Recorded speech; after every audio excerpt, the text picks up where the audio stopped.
Hey folks, man, this is Monk, and we are back with another episode of From the Canopy Film Show, and I'm joined as always with my co-host. We got Cornelius, aka Evil Corny. What's up? My first story is kind of interesting. We've got word from the OG, the legend, Jackie Chan himself, that there will be a Rush Hour 4, and he's in talks right now. The film is in pre-production. He's in talk with the director of the film. He says that is also interesting because we don't know who that director is going to be. It says right now that director is unnamed. Previously, Brett Ratner directed all three of those films, but if you remember, there was a controversy that came out in November 2017 where 7 women, including Olivia Munn and Natasha Henstridge, accused him of sexual harassment and misconduct, which caused Warner Brothers to sever all ties with the producer-director with whom they have a lucrative deal. When Wonder Woman 84 came out, they had actually essentially severed ties with him by then. Okay. Let me ask you this. Are you interested in seeing a Rush Hour 4 film? It's worth seeing Jackie Chan in action. I don't mind seeing, Jackie Chan movie. It's not like those things are like Oscar-worthy type films. They were all fun. All three of them were fun films, but nothing to really, just popcorn movies, just like Fast and Furious, films. Or I really like the dynamic between Jackie Chan and Chris Tucker. They were kind of cutting up together. I guess Don Cheadle had been in films before, but he played a small role in like the first or second one. Kung Fu Kenny. Yeah, Kung Fu Kenny. Yeah. I have that box set I need to watch at some point, but I really like the Rush Hour films. Yeah, I think that probably might have been one of the strongest comedic trilogies ever made. If you want to look at that, like they were all fun films. I mean, not groundbreaking plot-wise or anything, but moment to moment, just really engaging. And I think they had a really good chemistry, man. They were definitely great timing. And some people just weren't aware at the time how funny Jackie Chan could be. I mean, we had seen Chris Tucker, since Def Jam and the Friday film and some other stuff, Mo Money, things like that. But it was kind of a revelation to some people.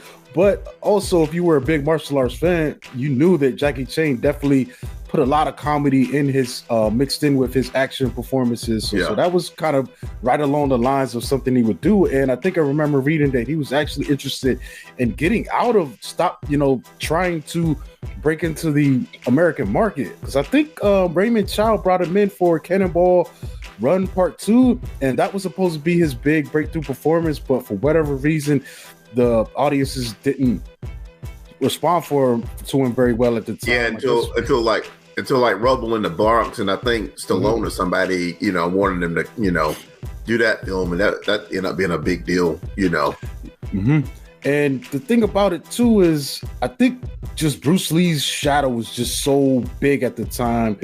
And because we're talking, I think that was 84, 85 or something like that, somewhere in the 80s. But before we got into that later wave where we would get guys like Jean-Claude Van Damme, and then that big, Cynthia Rothrock, and it was mostly white guys or white actors, beating up people that blew up in those VHS eras. You had some crossover, but then what was crazy was that the Jackie Chan films were being imported also at the same time, and he became a big star just on the VHS tip. But for whatever reason, whenever he tried to do an American production, maybe they just didn't know how to market him. But you're right. I remember when Rumble in the Bronx hit, me and all my friends saw that, and then it was just wave after wave. They started bringing all his movies over, Super Cop. Yeah. And I think that's when we first, at least my experience with Michelle Yeoh. I think she was in a few of his films, co-starring with them, and and then she would go on the breakthrough. But yeah, I'm down, man. If they do it again, I think it could be a little different because Jackie Chan's getting he's older now, so I don't think the action will be as high, but I still think he's got the comedic chops, and him and Chris Tucker to pull this off. So I'll be keeping a watch out for this production. Yeah, one of the things about Jackie Chan though, it's just fun just seeing him doing some of the stunts and stuff. I didn't watch the Police Story movies until like last year when I bought the Criterion, box set of 1 and 2. But those are good films, Jackie's amazing in those films. Yeah, and didn't he do a newer version of that one too that was a bit more serious and darker? I'm not sure. I'll have to look it up. Well, yeah.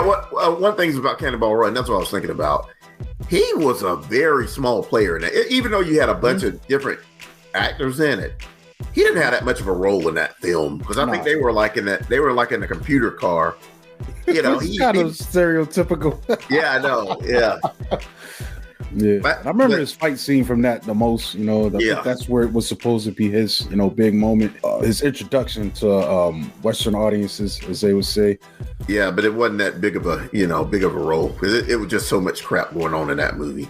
Sammy Davis Jr. and Dean Martin in there as those, dressed as priests, in that Ferrari. That was insane. Both of them was drunk out of eight. Probably was drunk in real life on the set. Yeah.